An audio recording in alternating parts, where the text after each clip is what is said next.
Discuss करते हैं, right? What is the process?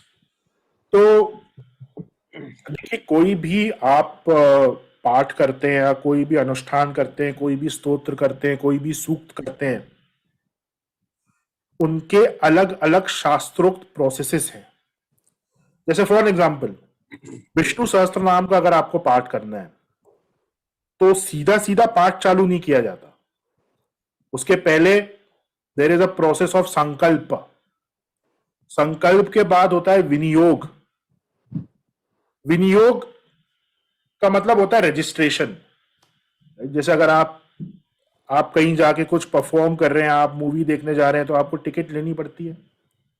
तो वो टिकट लेने का जो प्रोसेस है कि आप अब अंदर जा सकते हैं, दैट इज नोन एज विनियोग। संकल्प होता है कि आप वो पर्टिकुलर चैंटिंग या पर्टिकुलर जो पूजा आप कर रहे हैं, आप किस पर्पस के लिए कर रहे हैं, वो पर्पस वहां पे डिफाइन करना होता है, दैट इज संकल्प। संकल्प के बाद होता है विनियोग। विनियोग के बाद होता है न्यास। न्यास दो प्रकार के होते हैं, एक होता है कर न्यास, एक होता है हृदय आदि न्यास।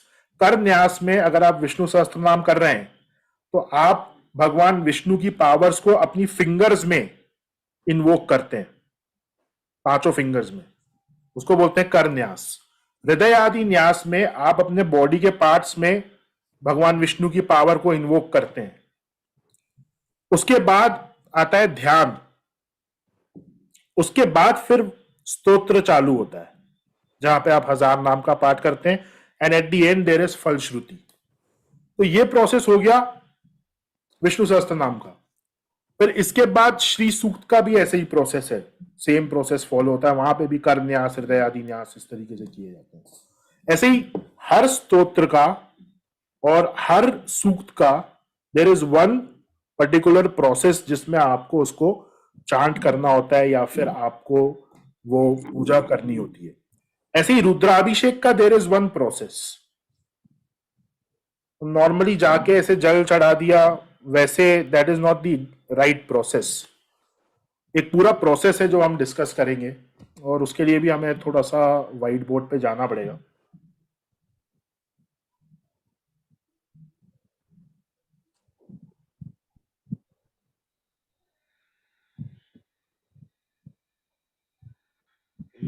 इस व्हाइट बोर्ड विजिबल है?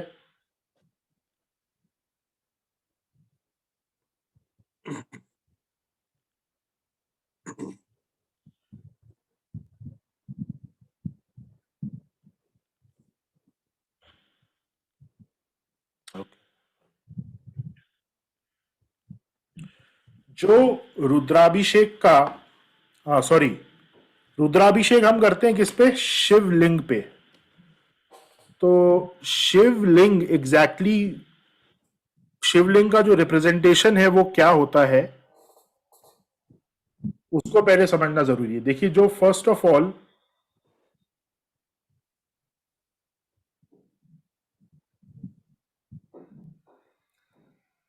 ये होता है प्रकृति, PR, प्रकृति, राइट? प्रकृति जो आप अपने आजू बाजू देखते हैं, ये प्रकृति होती है इनएक्टिव फॉर्म में।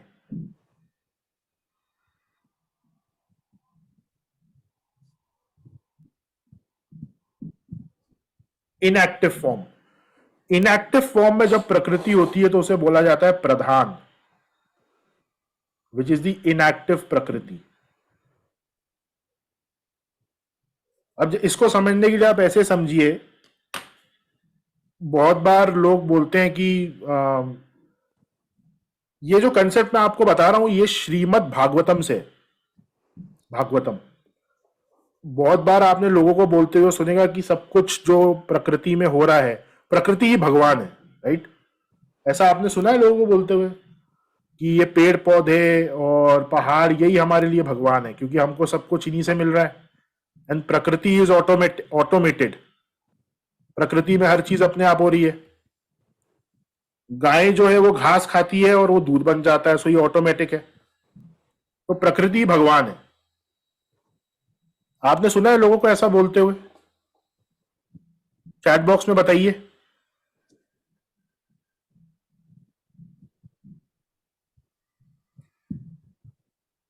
किस किसने सुना है? कुछ लोगों ने सुना है, कुछ लोगों ने नहीं सुना, राइट? अब देखिए, इसमें ना एक आर्ग्यूमेंट है। अगर प्रकृति भगवान है और प्रकृति में जो भी हो रहा है वो ऑटोमेटिक है, तो गाय घास खाती है, ऑटोमेटिकली दूध बन जाता है, तो फिर बैल के साथ भी वही चीज होनी चाहिए। वो भी जब घास खाए तो उसको भी, उसका भी दूध बन जाना चाहिए। लेकिन ऐसा नहीं होता। अब फिर सामने वाले से आप पूछिए ऐसा क्यों नहीं होता, तो वो बोलेगा कि बैल ऐसा बना ही नहीं है कि वो दूध दे, और गाय ऐसी बनी है कि वो दूध दे, इसलिए ऐसा होता है। तो किसी ने तो बनाया होगा ना दोनों को अलग अलग। तो इन्वायरमेंट हमारा अगर ऑटोमेटिक है, प्रकृति ऑटोमेटिक है, तो उसको किसी ने ऑटोमेटेड किया है, और जिन्होंने उसको ऑटोमेट किया है वो है भगवान। ये कंसेप्ट है श्रीमद् भागवतम में, सुप्रीम लॉर्ड कृष्णा। तो प्रकृति जो अपने ओरिजिनल फॉर्म में होती है वो होती है इनएक्टिव फॉर्म में, जिसे हम बोलते हैं प्रधान। फिर जब भगवान की दृष्टि यहां पे पड़ती है, जा रहा है तो? जब भगवान की दृष्टि यहां पे पड़ती है तो ये प्रकृति जो है वो एक्टिवेटेड हो जाती है, राइट? जब भगवान की दृष्टि यहां पे पड़ती है तो ये प्रकृति जो है ये एक्टिवेटेड हो जाती है। और इसी का जो रिप्रेजेंटेशन है that is a Shivling.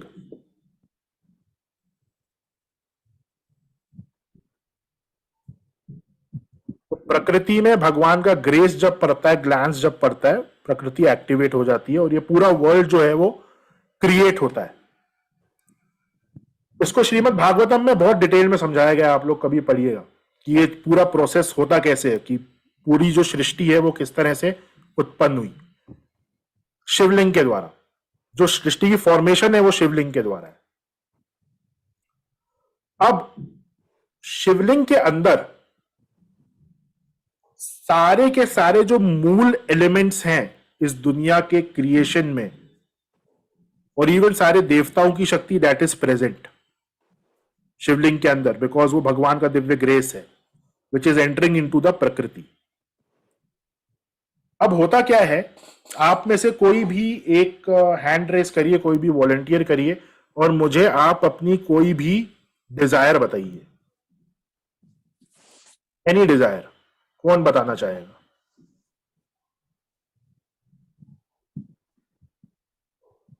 Hand raise कर सकते हैं जो भी वॉलंटियर करना चाहे। किसी की कोई भी एक डिजायर हो।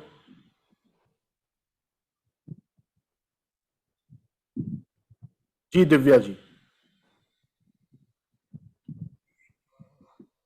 सर मुझे पॉलिटिक्स में जाना है फ्यूचर में।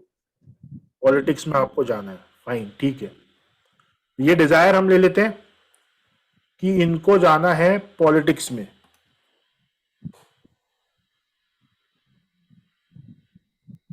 अब मैम, पॉलिटिक्स में मान लीजिए आप चली जाती हैं, उसके बाद फिर क्या होगा?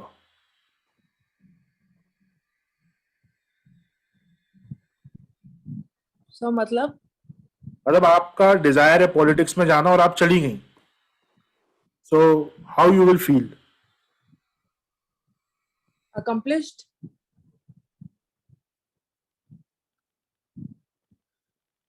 accomplished, correct. So for you accomplishment की फीलिंग एक्चुअली में है क्या? जब आप अकम्पलिश्ड फील करते हैं, so exactly what kind of emotions you are having?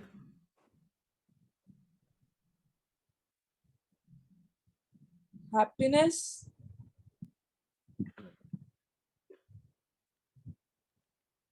And finally when you are happy, happiness आपको मिल गई है, so what is the emotion you are feeling? contentment। I will be feeling contentment। उसके containment का एक दूसरा word हो सकता है पीस, हाँ, peace। राइट? satisfaction। एग्जैक्टली मतलब वो सारी चीजें पीस में ही आ जाती ना. If you are satisfied, you are peaceful. Definitely. Right, correct. So by going into the politics, you are actually looking for peace at the end. ऐसे ही कोई बोलेगा कि मुझे एक गाड़ी खरीदनी है, व्हीकल. तो जब वो व्हीकल परचेस करेगा तो भी उसे अकम्पलिशमेंट की फीलिंग होगी. After this he will feel happy and at the end he will feel peaceful. So peace is the end goal of every desire. हर इच्छा का जो एंड गोल होता है that is to feel peaceful. जब आप शिवलिंग पे अभिषेक करते हैं, immediately you you will get this thing. मतलब एक ऑप्शन है कि पहले पॉलिटिक्स में जाएं, फिर अकम्पलिशमेंट की फीलिंग फील करें. इसमें 10 years लग जाएंगे. उसके बाद अकम्पलिशमेंट की फीलिंग फील करते करते you will feel happy. Another 5 years. Eight the and you will feel peaceful. और दूसरा ऑप्शन है आप रुद्राभिषेक करें एंड इमीडिएटली जो इतना कुछ करने के बाद the feeling that you will get that immediately. क्यों होता है, क्यों ऐसा होता है? बिकॉज जब आप रुद्राभिषेक कर रहे हैं, जो शिवलिंग है that contains all the elements of the universe. सारे एलिमेंट उसके अंदर इन्वॉल्व हो जाते हैं शिवलिंग के अंदर. आपकी जो डिजायर्स हैं that is also a part of universe. आपकी कोई ऐसी डिजायर नहीं हो सकती जो यूनिवर्स से अलग हो. मतलब आपकी ये डिजायर नहीं हो सकती कि मैं एक दूसरा सोलर सिस्टम क्रिएट करूंगा. किसी की नहीं होगी. तो आपकी जो भी डिजायर है वो इस वर्ल्ड के अंदर है. And that element is present in that Shivling. तो शिवलिंग पे जब हम अभिषेक करते हैं द एग्जैक्ट प्रोसेस इज कि आपको first of all 5 minutes you need to concentrate on your breathing. आपका माइंड क्लियर होना चाहिए. And then when you are offering milk, जब आप दूध ऑफर कर रहे हैं तो आपको यह विजुअलाइज करना है that entire world is contained under that Shivling. उस शिवलिंग के अंदर पूरी की पूरी सृष्टि समाई हुई है. And you are nurturing all the elements of the universe by offering that milk on that Shivling. तो जब आप ये चीज करते हैं उस इंटेंशन के साथ, उस फोकस के साथ, इमीडिएटली आप ये सारे एलिमेंट्स को फुलफिल कर देते हैं जो भी प्रेजेंट है. And you achieve the end result that is peace. 30 to 35 minutes के लिए you will feel peaceful like anything. फिर उसके बाद धीरे धीरे आपके जो डिजायर्स हैं वो अगेन वापस आने लगेंगे. और 30 to 35 मिनट्स आप इस पीस को एक्सपीरियंस करेंगे जो आपका एंड गोल है.